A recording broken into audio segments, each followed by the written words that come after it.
Welcome back students. Hariom Hariom. एक बार राधे राधे बोल दो। अच्छा, कुछ चीज़ है पहले समझ लो, पढ़ाई का रूटीन समझ लो। यूट्यूब पर सप्ताह में 3 क्लास आपको मिलेंगे, सोमवार, बुधवार, शुक्रवार, मंडे, वेडनेसडे एंड फ्राइडे। दिमाग में सेट कर लीजिएगा। You have to wait for the videos unless I come live on YouTube. It will take some time because some processes are there. तो सोम, बुध और शुक्र को आपको वीडियो मिलेगा जिसमें रूटीन समझ लो पढ़ने का। द रूटीन इज सोम और बुध ग्रामर का क्लास होगा। अच्छा, मुझे सिर्फ +2 लेवल का ग्रामर पढ़ाने का आदत है नहीं। जो भी मैं ग्रामर का चैप्टर पढ़ाता हूँ +2 तो वो होता ही है with competition, with competitive view मेरा एक होता है उसको पढ़ाने के लिए। तो आप लोग देख लेना। एडजेक्टिव का चैप्टर अब आज ट्रिपल एक जो कंसेप्ट मैं लेकर चला था, एडजेक्टिव, एडवर्ब और अब्स्ट्रैक्ट नाउन का, this is going to be finish today. आप लोग भी मन नहीं लगा रहे उसमें, जबकि जो इतना इंपॉर्टेंट था, तो खैर आज उसको समाप्त कर रहा हूँ। इसके बाद एडजेक्टिव्स के क्लास आएंगे जो +2 के लिए इंपॉर्टेंट है। At the same time for competitive students also that is very important and I will do that. Friday को लिटरेचर का क्लास होगा।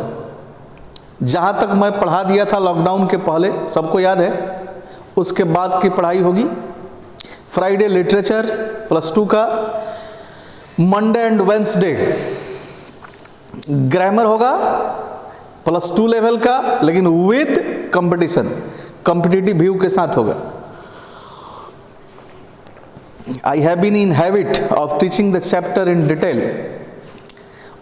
बिना डेप्थ में गए मैं उलझुल कुछ इस तरह से हल्के फुल्के कुछ चीज़ों को बताकर आगे बढ़ने का आदत मुझे नहीं है। तो ये वह आदत जब ऑफलाइन है तो ऑनलाइन भी बरकरार ही रहेगा और आना भी चाहिए। आज का जो क्लास है माय डियर, ध्यान से सुनो यार, आज का जो क्लास है थोड़ा लंबा होगा।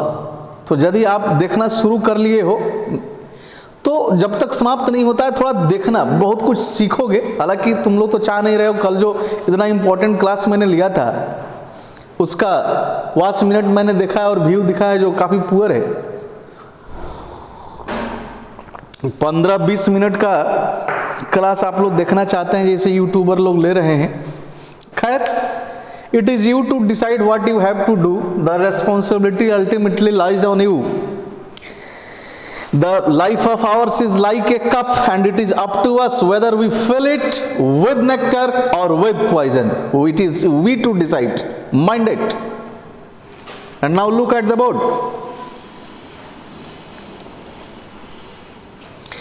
कल मैंने अब्स्ट्रैक्ट नाउन को समझाकर फिनिश करा था। अब उसको फिर से मैं री कर दे रहा हूं, एग्जाम्पल सामने ही है। अब्स्ट्रैक्ट नाउन के बारे में मैंने बताया था कि the noun which we feel only but can't see और touch is called abstract noun. यानी वह नाउन जिसे हम महसूस करते हैं, ना देख सकते हैं ना छू सकते हैं, वह अब्स्ट्रैक्ट नाउन है। जैसे लव, सिंपैथी, सहानुभूति, नॉलेज, गॉड, ऑनेस्टी, विकेडनेस और भी बहुत सारे हैं। अब थोड़ा सुनिए, दुनिया में जितने भी व्यक्ति, वस्तु होते हैं, जितने भी व्यक्ति हैं, वस्तु हैं, पदार्थ हैं, उन सारे व्यक्ति, वस्तु और पदार्थ के कुछ गुण होते हैं, कुछ धर्म होता है तथा कुछ स्वभाव होता है जो हमें दिखता नहीं है, उस व्यक्ति, वस्तु या पदार्थ में निहित रहता है, यानी छुपा रहता है। और इनफैक्ट उसी निहित गुण, धर्म या स्वभाव के नाम को ही हम अब्स्ट्रैक्ट नाउन कहते हैं। जैसे किसी व्यक्ति को आपने देखा, कहा कि बड़ा दयालु आदमी है जी, यानी उसके अंदर एक गुण है दयालुता का। अब बोलो उसका वह जो गुण है दयालुता वाला, वो आपको दिखता है कि उस व्यक्ति के अंदर निहित है, बोलो, उस व्यक्ति के अंदर नहीं थे ना, दिखता नहीं है। पत्थर ले लो, पत्थर एक वस्तु है, कैसा होता है, कठोर, तो उसका गुण क्या है, उसका स्वभाव क्या है कि वह कठोरता उसमें भरी हुई है। तो उसकी जो कठोरता है उसी में निहित है कि आपको दिखाई देती है, नहीं दिखाई देती।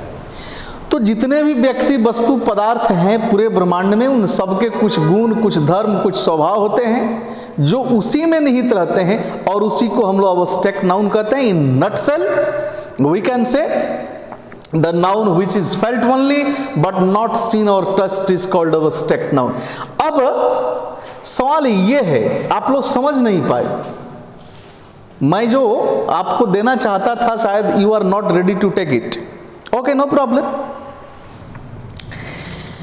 मैं ये ट्रिपल ए का कॉन्सेप्ट आखिर क्यों देना चाहता था आप लोगों को, एडजेक्टिव, एब्स्ट्रैक्ट नाउन और एडवर्ब का कॉन्सेप्ट आखिर क्यों देना चाहता था, इसके पीछे एक सेंस था। मेरा सेंस क्या था, थोड़ा सा उसको फोकस करते हैं। देखिए, अब मुझे दुख है कि आप लोग उसको उस तरह से पढ़े नहीं। I am very dejected and depressed, in fact I am not feeling my self very happy today. कल का पार्ट 1 तो आप लोगों ने अच्छा खासा देखा भी था, पढ़ा भी था, कल का भी पढ़ना चाहिए था। लुक हियर माय डियर, देखो वर्ड का फॉर्मेशन कैसे होता है। स्टोरी ऑफ वर्ड्स का भी 2 क्लास लेकर मैंने अपलोड कर रखा है ऑलरेडी यूट्यूब पर, और कितने जरूरी होते हैं। ये तो +2 वालों के लिए भी था, 12th के लिए भी था, कॉम्पिटिटिव स्टडी तो खैर था ही, आप लोगों को ध्यान देना चाहिए। अच्छा चलो, मैं अब यहां लिख रहा हूं एडजेक्टिव, और यहां लिख दिया एडवर्ब, और यहां लिख दिया एब्स्ट्रैक्ट नाउन। क्या लिख दिया, एब्स्ट्रैक्ट नाउन। क्लास कौन सा है हम लोगों का, फाइनल क्लास आज ले रहा हूं ट्रिपल ए का। Triple A you understand, adjective, adverb and abstract. Adjective noun या प्रोनाउन को क्वालिफाई करेगा, एडवर्ब नाउन या प्रोनाउन को छोड़ दीजिए तो बाकी किसी भी पार्ट्स ऑफ स्पीच को क्वालिफाई कर सकता है। एब्स्ट्रैक्ट नाउन को मैंने कल भी समझाया, आज भी बताया, वे नाउन जो हम महसूस करते हैं, जो हमें दिखता नहीं है, वो एब्स्ट्रैक्ट नाउन होता है। अब आइए जरा सा इसका एक वे देखते हैं। जैसे मान लीजिए आपने कहा ऑनेस्ट, ऑनेस्ट मीन्स ईमानदार। तो ईमानदार कौन होता है, कोई व्यक्ति होता है, यानी कोई नाउन या प्रोनाउन होगा। अब आइए इसमें इसको हमने कर दिया ऑनेस्टली, यानी ईमानदारी से। तो कोई काम यदि हो रहा है तो कैसे हो रहा है, उसका एक आंसर यह भी आ रहा है कि वो ईमानदारी से हो रहा है, हो सकता है, आ सकता है। तो ऑनेस्टली क्या हो गया, एडवर्ब। अब यहां आइए ऑनेस्टी, ऑनेस्टी क्या हो गया, ईमानदारी।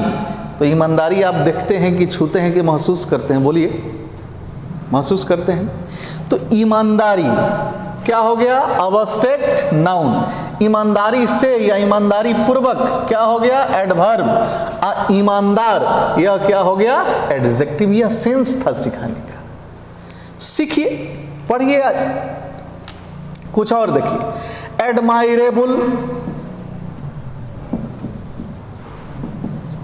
एडमायरेबल समझते हैं, एडमायरेबल का अर्थ होता है प्रशंसा के लायक। एडमायर मीन्स प्रशंसा करना, एडमायरेबल मीन्स प्रशंसा के लायक, यानी जिसकी प्रशंसा की जा सके।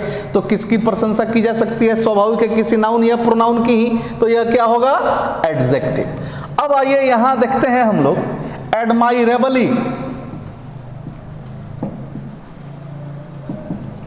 यानी एडमायरेबली मीन्स प्रशंसा पूर्वक, यानी प्रशंसा के साथ, यानी कोई काम। अब इसका एब्स्ट्रैक्ट नाउन क्या बनाइएगा जी, एडमायरेशन। वैसे कुछ बुद्धि खुली। काइंड, काइंड मीन्स क्या चीज, दयालु। अब एडवर्ब बनाइए, क्या बनाइएगा, काइंडली, यानी दयालुता पूर्वक। यहां एब्स्ट्रैक्ट नाउन बनाइए, काइंडनेस, यानी दयालुता। तो तीनों एक दूसरे से जुड़े हैं कि नहीं जुड़े, जुड़े हैं ना। समझना होगा कि नहीं समझना होगा, कुछ काम तो आपको करना होगा। मैं तो आपके नॉलेज, आपका नॉलेज इनहेंस हो, कंसेप्ट आपके पास हो, आप +2 का एग्जाम भी अच्छे से दे लो, इंटरमीडिएट लेवल का, चाहे जिस भी बोर्ड का हो, whether it is BSCB board और व्हाट्सएवर, और एक कॉम्पिटिटिव कंसेप्ट भी हो, आप उस एग्जाम को अच्छे से दे लो, क्वालिफाई कर लो, नौकरी वगैरह कर लो, ये मेरा प्रयास है। कुछ और देखो, मान लो हम कहते हैं अटेंटिव। अटेंटिव का अर्थ जानते हो?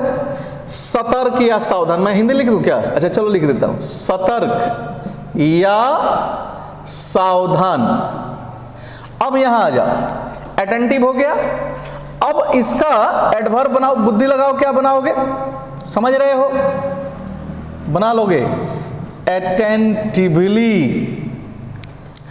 अब यहां इसका अब स्टेक नाउन बनाते हैं तो क्या हो जाएगा? सुना होगा, 2 हो सकता है, अटेंशन, या इसका यह भी हो सकता है अटेंटिवनेस। Careful, carefully, carefulness.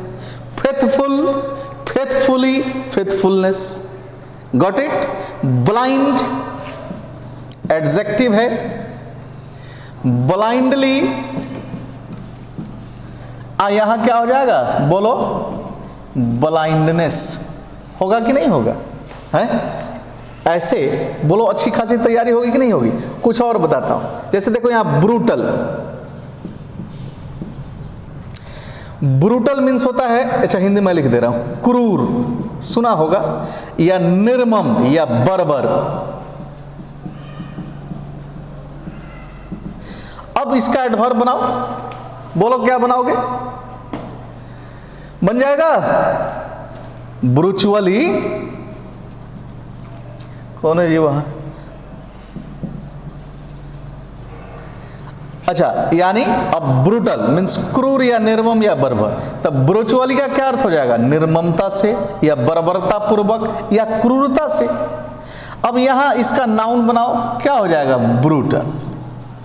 अब स्टेक नाउन यानी क्रूर, बर्बर, निर्मम। तो नहीं, ब्रूटल, ब्रूटल तो ए एडजेक्टिव हुआ, ब्रूचुअली ब्रूटलिटी होता है। अब स्टेक नाउन इसका ब्रूटलिटी हो जाएगा। हाँ ठीक तो लिखा ही है, ब्रूटलिटी। कुछ और बनाते हैं, जैसे एक और देखो, चीयरफुल। चीयरफुल मीन्स खुश, प्रसन्न। बनाओ, अब एडवर्ब बनाओ, क्या बनाओगे?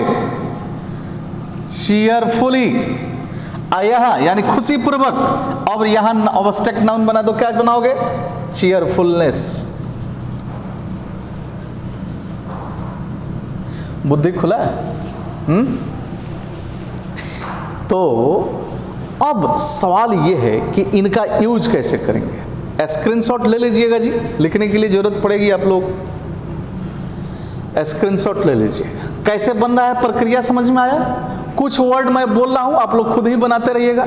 जैसे ब्यूटीफुल एडजेक्टिव हो गया, एडवर्ब बनाओ, क्या बनाओगे? ब्यूटीफुली।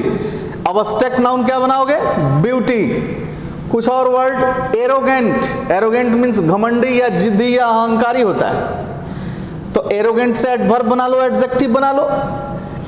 ब्लंट, ब्लंट माने मुंहफट या अस्पष्टवादी होता है, ब्लंट। मैं लिख दे रहा हूं, तुम लोग खुद बना लेना। अब मैं लिख दे रहा हूं ब्लंट। ब्लंट मीन्स मुंहफट, अस्पष्टवादी, एकदम ठाई दे मुंह पर ही बोल देगा वो। ठीक विद्यार्थी जी, तो ब्लंट का बनाओ, क्या बनाओगे? ब्लंटली। उसके बाद आवश्यक नाउन छोड़ रहा हूं, अपना बुद्धि लगाना। एक और मैं दे रहा हूं, अपने से बना लेना, पुअर। एक और एरोगेंट।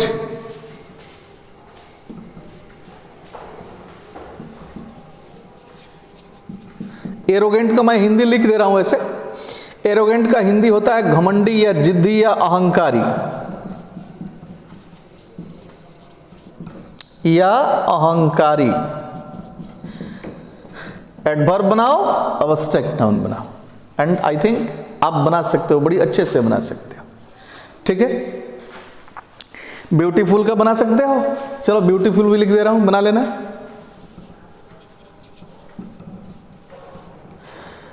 अब्स्ट्रैक्ट नाउन भी बना लेना, एडवर्ब भी बना लेना। इसका स्क्रीनशॉट ले लीजिएगा जी लिखने के लिए, मुझे आगे बढ़ने दीजिए। Just move on. अब कुछ बनाना भी सीख गए, एडजेक्टिव से एडवर्ब और अब्स्ट्रैक्ट नाउन। अब क्वेश्चन आंसर हम लोग कुछ करते हैं, एकदम सावधान हो जाइए। इसकी जरूरत आखिर क्या है, कहां है, क्यों हमें यह पढ़ना चाहिए था, किस तरह के क्वेश्चन इस पर आएंगे और हम कैसे बनाएंगे। तो क्वेश्चन आंसर होना जरूरी है कि नहीं है, बोलो। अरे बोलते रहो, कुछ कुछ जरूरी है ना। चलो ठीक है, बनाते हैं। मैं अभी 6 क्वेश्चन मैं बोर्ड पर लिख रहा हूं फिलहाल, जो +2 लेवल का है, कंपटीशन में भी पूछ देता है। 12th वाले विशेष ध्यान दीजिएगा। चलो मैं लिख रहा हूं, फिलहाल मैंने लिखा, डैश दे दिया, is the best policy, bracket में दिया है आपको ऑनेस्ट, ऑनेस्टी, ऑनेस्टली।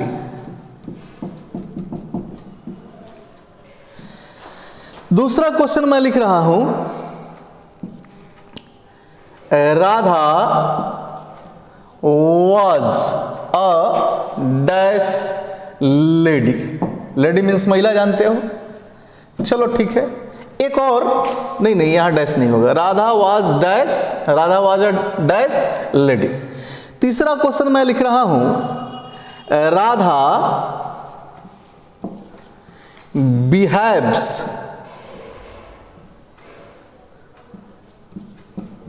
बिहेव्ड माने राधा ने व्यवहार करा, dash with her neighbours, NEIGHBOURS।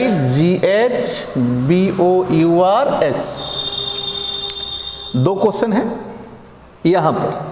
अच्छा, इन दोनों के लिए ऑप्शन मैंने रखा जिसमें से हम लोगों को चुनना है काइंड, काइंडली, काइंडनेस। 3 क्वेश्चन हो गया ना। चौथा question, my friend speaks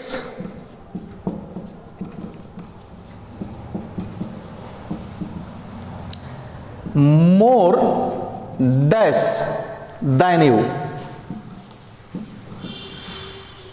my friend speaks more dash than you. यहां 3 option, fluent,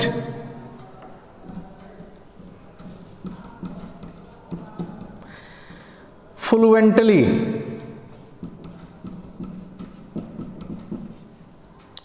fluency.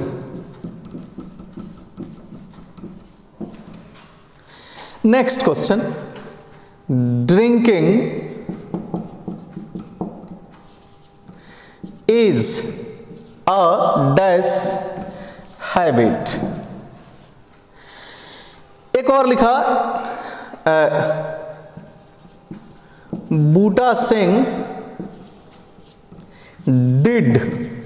Did means किया, माने किसी काम को किया। Buta Singh did it dash. 2 question है, दोनों के लिए ऑप्शन 3 है,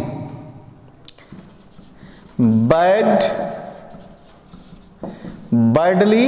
2 ही ऑप्शन मान लो, 2 ऑप्शन है, बैड और बैडली। आओ अब इस क्वेश्चन को करते हैं। ध्यान में रखना, यहां जो BSCB की का एग्जाम होता है उसमें 60 आउट ऑफ 50 आपका मल्टीपल क्वेश्चन हो गया है। आप जानते होंगे काफी मार्क्स आ रहे हैं लड़कों। इस साल तो अपने ही यहाँ मोर देन 20 स्टूडेंट्स 90+ में है जी। More than 300 students are have passed the examination with more than 80% marks, more than 90% marks में 96 तक गया है, बहुत सारे मार्क्स आ रहे हैं। लेकिन ध्यान, एक चीज ध्यान में रखिएगा, to pass the examination and to pass the examination confidently with distinction, these two are different things। परीक्षा में बैठकर क्वेश्चन सॉल्व कर लेना जैसे तैसे, और परीक्षा में बैठकर क्वेश्चन को कॉन्फिडेंटली सॉल्व करना, हैंडल करना, ये दोनों दो बातें होती हैं। तो ट्रिक पर कभी नहीं जाइएगा, उस पर मैं विश्वास भी नहीं करता हूं, वैसे भी ट्रिक मींस गलती होता है। कंसेप्ट आपके पास होना चाहिए। यदि आपके पास कंसेप्ट है ना, आप यूं क्वेश्चन का आंसर दोगे और कॉन्फिडेंस से दोगे, एग्जाम देकर बाहर निकलोगे, आप अपना कैलकुलेशन कर लोगे कि कितना % मार्क्स आपको आने जा रहा है। अब देखो यहां पर, यहां है dash is the best policy, यानी कोई चीज है जिसको सबसे बढ़िया नीति बताया गया है। ऑप्शन 3 को दे दिया आपके एग्जाम में। ऑनेस्ट माने ईमानदार, ऑनेस्टी माने ईमानदारी, ऑनेस्टली माने ईमानदारी पूर्वक। बोलो क्या आंसर होना चाहिए? कोई चीज बेस्ट पॉलिसी क्या होगा? तो बेस्ट पॉलिसी कोई ना कोई नाउन होगा। तो अब इसमें नाउन को चुनना है, तो नाउन कौन चुनोगे? ऑनेस्ट की, ऑनेस्टी की, ऑनेस्टली बोलो, सीधा सीधा आंसर होगा honesty. Honesty is the best policy. बुद्धि खुला। अब आओ यहां, ये 2 क्वेश्चन है और दोनों के लिए मैंने यहां ऑप्शन लिख रखा। Radha was a dash lady, lady means महिला, महिला क्या हुआ? नाउन हुआ।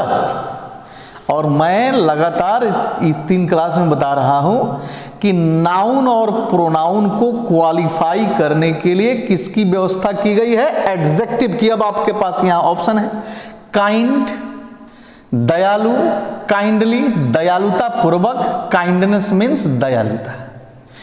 तो यह जब नाउन है, अब इसको हम अलग अलग करते हैं। काइंड क्या हुआ? एडजेक्टिव। काइंडली दयालुता पूर्वक, यह क्या हुआ? एडवर्ब। काइंडनेस यह क्या हो गया? Abstract noun. तो चूंकि यहां पर लेडी पहले से ही एक नाउन है, तो इसके लिए हमें किसको रखना होगा? सीधा बात है, एडजेक्टिव को रखना होगा। तो काइंड, काइंडली या काइंडनेस में से हम किसको चुनेंगे? काइंड को चुनेंगे, यानी यहां पर किसका प्रयोग होगा? काइंड का प्रयोग होगा। सेकंड क्वेश्चन देखो, राधा बिहेव्ड, यानी राधा ने बर्ताव किया या व्यवहार किया। तो व्यवहार करना या बर्ताव करना यह क्या है? क्रिया है। तो अब आ जाइए क्रिया को। मैंने बताया था कि नाउन और प्रोनाउन को छोड़कर बाकी दूसरे पार्ट्स ऑफ स्पीच को कौन क्वालिफाई करेगा? एडवर्ब क्वालिफाई करेगा। तो यहां पर यह वर्ब है। अब इसको क्वालिफाई करने के लिए तो हमें एडवर्ब की जरूरत होगी, एडजेक्टिव की जरूरत नहीं पड़ सकती है। तो एडवर्ब कौन है? काइंडली, जो अभी थोड़ा देर पहले मैंने आपको सिखाया। तो यहां पर हम किसका प्रयोग करेंगे? काइंडली का। बुद्धि खुला कि नहीं खुला? Next question, my friend speaks, speak माने बोलना, बोलना क्या है? वर्ब यानी क्रिया। तो क्रिया को आप एडजेक्टिव से क्वालिफाई कराओगे कि एडवर्ब से क्वालिफाई कराओगे? बोलो, एडवर्ब से क्वालिफाई कराओगे ना। तो ऑप्शन आपके सामने दे दिया, fluent, fluently, fluency. Fluent means धारा प्रवाह, धारा प्रवाह ढंग से, सबका अर्थ लगभग मिलता जुलता है। लेकिन अब यही सब चीज समझना जरूरी है कि कंफ्यूजन नहीं हो। अब बहुत सारे लड़के जिनके पास कंसेप्ट नहीं है, कोई यहां पर फ्लुएंट भर सकता है, फ्लुएंट खूब सुना होगा, फटाफट फ्लुएंसी भर सकता है। लेकिन यहां पर होगा क्या? फ्लुएंटली। क्यों फ्लुएंटली होगा? क्यों? क्योंकि स्पीक क्या है? वर्ब है, और वर्ब को क्वालिफाई करने के लिए किसका यूज करना है? एडवर्ब का। That's why what will be our answer? Our answer will be fluently. Is that clear? It must be clear to you. Next 2 questions है हमारे सामने। Drinking is a dash habit, habit means आदत। फिर से आ जाओ, आदत क्या हुआ? नाउन। बूटा सिंह डिड, बूटा सिंह ने किसी काम को किया, माने बूटा सिंह ने इसे किया, तो किया यानी यहां पर यह हेल्पिंग वर्ब नहीं हो रहा है, या मेन वर्ब हो रहा है, क्रिया हो रहा है। तो यहां पर जब यह मेन वर्ब हो गया किया, माने किसी काम को किया, तो ये वर्ब हो गया। यहां पर हाइब्रिड क्या है, नाउन है, तो नाउन को क्वालिफाई करने के लिए क्या होगा, एडजेक्टिव। अब वर्ब को क्वालिफाई करने के लिए किसका प्रयोग होगा, एडवर्ब का। तो दैट्स व्हाई अब दो ऑप्शन है हमारे पास, we have two options and those are bad and badly. अब यहां चूज करो, क्या चूज करोगे? यदि यहां गलती से भी किसी ने बैडली भरा तो बोलो ये गलत होगा कि नहीं होगा, गलत होगा ना। यहां पर किसका प्रयोग करोगे, बैड का। क्यों? क्योंकि हैबिट क्या है, नाउन है। यहां पर किसका प्रयोग करोगे, बैडली का। क्यों? क्योंकि डिड किस काम को किया है, यानी यह मेन वर्ब या क्रिया है, इसलिए इसको क्वालिफाई करने के लिए एडवर्ब लगाओगे, तो क्या करोगे, बैडली। बुद्धि खुला, थोड़ा मेहनत करो। सिर्फ टिकटॉक आप व्हाट्सएप या बहुत सारा ऑनलाइन काम कर रहे हो आजकल तुम लोग, इससे कुछ बचो भी, थोड़ा अपने आप को indulge yourself in A study, सीखो। चलो इसका स्क्रीनशॉट ले लेना, आगे बढ़ते हैं। अब कुछ कॉम्पिटिटिव क्वेश्चन को जान लेते हैं, उसके बाद आज का क्लास समाप्त करते हैं।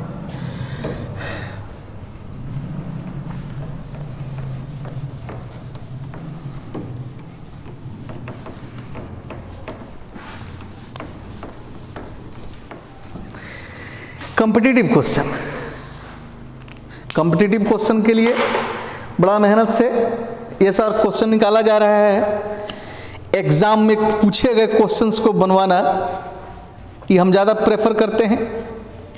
अब आओ, मेरे पास बुक्स हैं जो भिन्न भिन्न डिफरेंट कॉम्पिटिटिव एग्जाम्स में जिससे क्वेश्चन पूछे गए, उसका एक संग्रह है यह। तो मैं इसका क्वेश्चन नंबर कौन सा है अभी,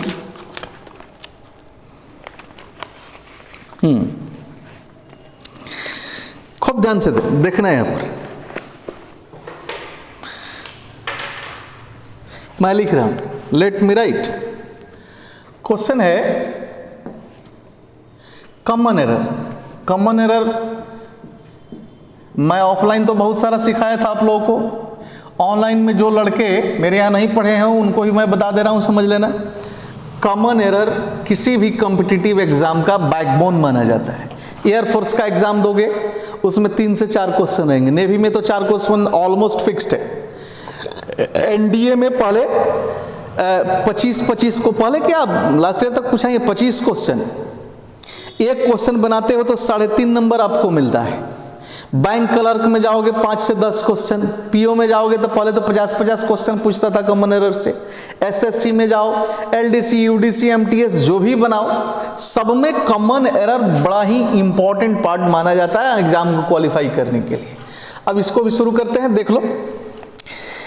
क्वेश्चन है ही इज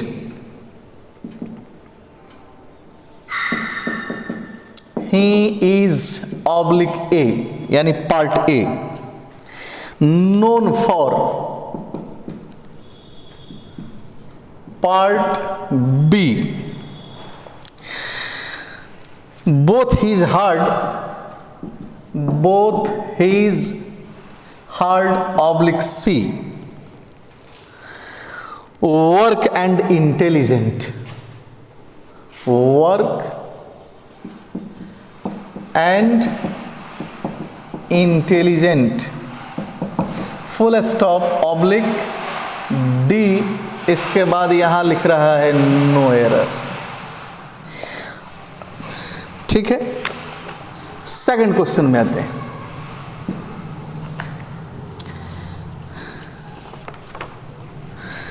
सेकंड क्वेश्चन ध्यान दीजिएगा। In a spite of thoroughly search, in a spite of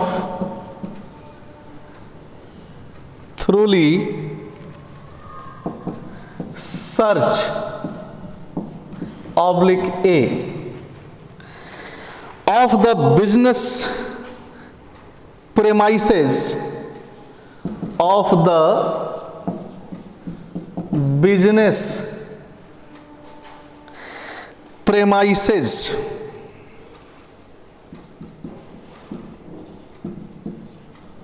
oblique B,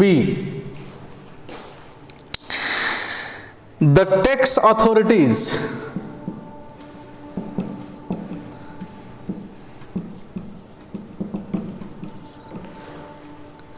could not find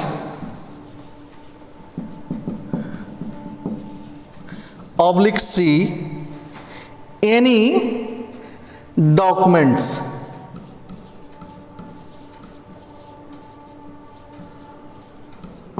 full stop oblique D,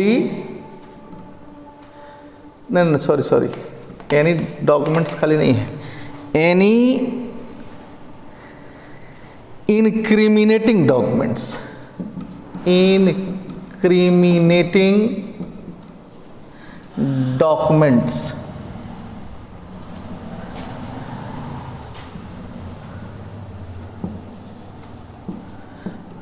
oblique D, उसके बाद हो गया नो एरर।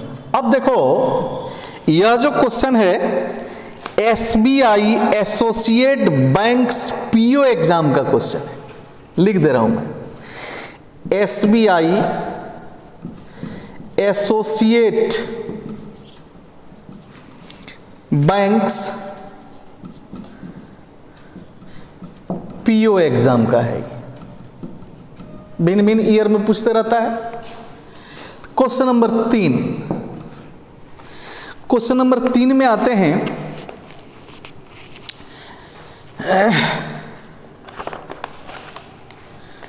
अब देखो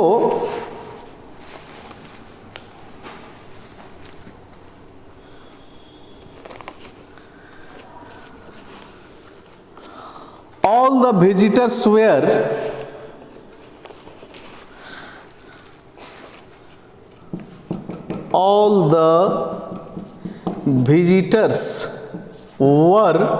oblique A,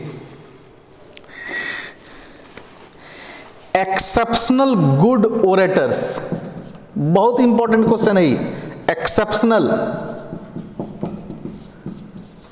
good orators comma so oblique B,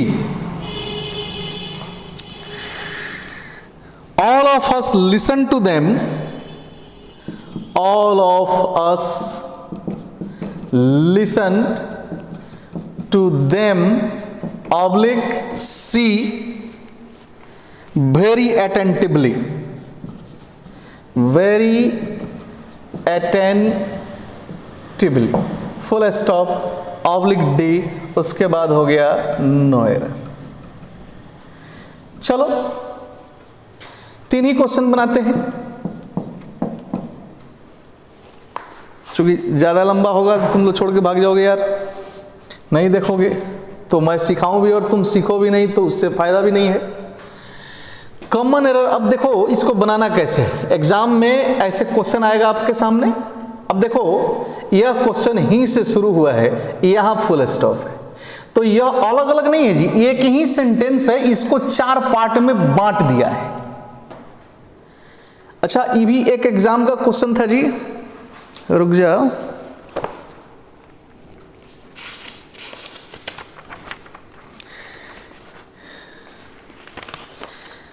ये भी एक exam का ही क्वेश्चन है। हाँ देखो मैट और बैंक से रिलेटेड एग्जाम का क्वेश्चन, ये भी एग्जाम का ही क्वेश्चन, एग्जाम में पूछा हुआ है, टाइम कम है ऐसे बता रहा। तो क्वेश्चन यहां ही से शुरू हुआ, यहां फुल स्टॉप दिया गया, यानी यहां से लेकर यहां तक सेंटेंस एक ही है, इसको 4 पार्ट में बांट दिया गया, ए बी सी और डी। जैसे ही इस तरह का क्वेश्चन आपके सामने आए, आप सीधा समझो कि आपको पढ़ना है, वो लिखेगा ऊपर इंस्ट्रक्शन में फाइंड आउट द एरर, यानी पढ़िए और पता करिए कि गलती किस पार्ट में है। जैसे 4 पार्ट है ना, ए बी सी और डी, तो आपको पता करना है कि गलती कौन सा पार्ट है, जिस पार्ट में गलती होगा वही आपका आंसर होगा, और जल्दी चारों पार्ट सही है तब आपका आंसर होगा नो एरर, यानी ई। अंडरस्टैंड? तो आप और ढूंढते हैं कि कोई पार्ट गलत है कि नहीं है। फर्स्ट क्वेश्चन, कर he is known for both his hard work and intelligent. अब यहां देखो वर्क मीन्स काम, यह क्या हुआ, नाउन हुआ विद्यार्थी। यहां आइए इंटेलिजेंट, तो इंटेलिजेंट तो आप ऑलरेडी जानते हैं कि इंटेलिजेंट क्या हो गया, एडजेक्टिव। तो पेयर किसका बना है, नाउन और एडजेक्टिव का, जो गलत है यह कभी नहीं होगा। पेयर नाउन का होगा या एडजेक्टिव का होगा या वर्ब का होगा, ऐसे होता है, ध्यान में रखिएगा। तो यहां पर जब वर्क नाउन है तो यहां भी नाउन होना चाहिए। तो यहां इंटेलिजेंट होना चाहिए कि इंटेलिजेंस होना चाहिए, बोलो क्या होना चाहिए बताओ, इंटेलिजेंट की इंटेलिजेंस, इंटेलिजेंस होना चाहिए। यानी गलती किस पार्ट में है, डी में। दैट्स वाई इस क्वेश्चन का आंसर क्या होगा, डी होगा। Got it. अब सेकंड क्वेश्चन पर आते हैं।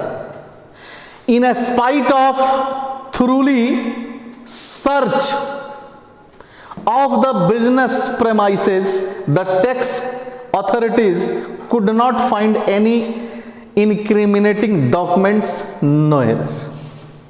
हर पार्ट को पढ़ना होता है, अभी हम लोग सीखना प्रारंभ किए हैं। ध्यान से पढ़ो एक बार और, क्योंकि हम लोगों का ये तीनों क्वेश्चन बेस्ट है ट्रिपल ए के कंसेप्ट पर, एडजेक्टिव, एडवर्ब और अब्स्ट्रैक्ट नाउन के कंसेप्ट पर। अब यहां आओ, यहां देखो सर्च, सर्च माने खोज, यह क्या हुआ, यहां फिलहाल नाउन हो गया। यानी बहुत सारे बिजनेस प्राइमिसेस को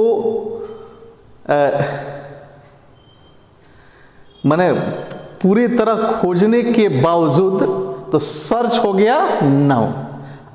थ्रूली क्या है, एलवाई लगा है ना, आप समझ रहे हैं कि एडवर्ब है। तो बताओ कि एडवर्ब प्लस नाउन होना चाहिए कि एडजेक्टिव प्लस नाउन होना चाहिए, बोलो। अब तो बुद्धि खोल जाना चाहिए ना। नाउन और प्रोनाउन को क्वालिफाई करने के लिए किसकी व्यवस्था की गई है, एडजेक्टिव की। Is that clear. तो यहां पर थ्रोली होना चाहिए कि थॉरो सर्च होना चाहिए, थॉरो होना चाहिए। यानी यहां पर किसका प्रयोग होना चाहिए, एडजेक्टिव का। यह कौन सा पार्ट गलत हुआ, तो पार्ट ए में एरर है। दैट्स वाई इस क्वेश्चन का आंसर क्या होगा, ए होगा। Got it. अब आइए तीसरे क्वेश्चन पर आते हैं। All the visitors were exceptional good orators, so all of us listen to them very attentively। ध्यान दीजिएगा जी, समझिए प्रेम से। अब हम लोग समाप्ति की तरफ बढ़ रहे हैं, खूब ध्यान दो, 2-3 मिनट में क्लास आपका समाप्त होगा। यहां देखो, all the visitors were exceptional good orators। Good माने अच्छा, ओरेटर मीन्स होता है वक्ता, बोलने वाले। तो गुड, बोलो गुड क्या है, अच्छा, एडजेक्टिव है ना। अच्छा जी, अब यहां आओ, आगे बढ़ते हैं। All of us listened, listen माने सुनना, यह सुनना क्या हो गया, वर्ब। तो हम जानते हैं, ध्यान दो, इस क्वेश्चन को बड़ी फंसाया है। हम जानते हैं कि नाउन और प्रोनाउन को जो क्वालिफाई करता है वह एडजेक्टिव होता है। नाउन और प्रोनाउन को छोड़कर बाकी जो पार्ट्स ऑफ स्पीच बचे, चाहे वो एडजेक्टिव हो, वर्ब हो, एडवर्ब हो, कुछ भी हो, उसको जो क्वालिफाई करेगा वह क्या होगा, एडवर्ब होगा। तब यहां देखो, यह वर्ब है तो अटेंटिवली माने बड़ी ध्यान से, सावधानी पूर्वक, यह क्या है, एडवर्ब है। तो यहां एडवर्ब किसको क्वालिफाई कर रहा है, वर्ब को। यानी यहां और यहां वाला फॉर्मूला सही हो गया। अब थोड़ा ऊपर आओ, यहां है एक्सेप्शनल गुड, गुड क्या है, एडजेक्टिव। तो एडजेक्टिव को क्वालिफाई एडजेक्टिव करेगा कि एडवर्ब करेगा, एडवर्ब करेगा। तो एडवर्ब करेगा तो यहां एक्सेप्शनल होना चाहिए कि एक्सेप्शनली होना चाहिए, एक्सेप्शनली होना चाहिए। तब जाकर एडवर्ब प्लस एडजेक्टिव का फॉर्मूला बैठेगा अन्यथा यह गलत हो गया। यानी यहां पर एक्सेप्शनल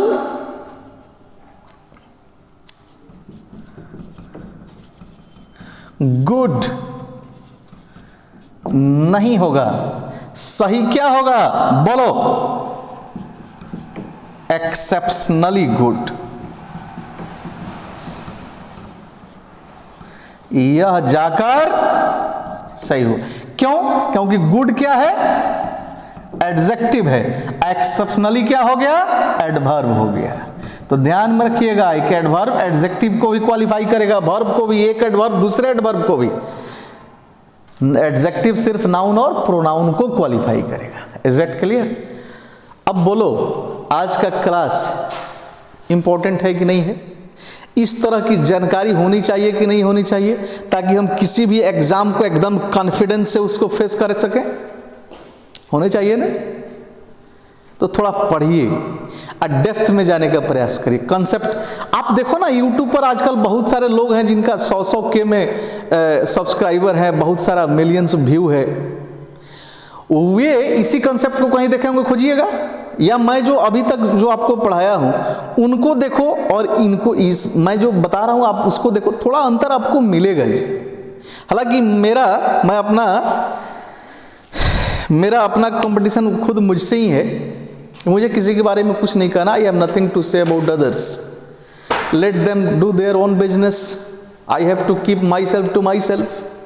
लेकिन फिर भी एक प्रयास है, आप उसको पढ़ो तो थोड़ा अच्छा लगेगा। कमेंट में बताना कैसा लगा, कुछ समझे कि नहीं समझे। चलो बहुत बढ़िया जी, आप सब पढ़ो, अच्छा करो, यह मेरी इच्छा है, लेकिन पढ़ो। चलो, thank you very much, wish you all a very happy year ahead, have a nice day everybody.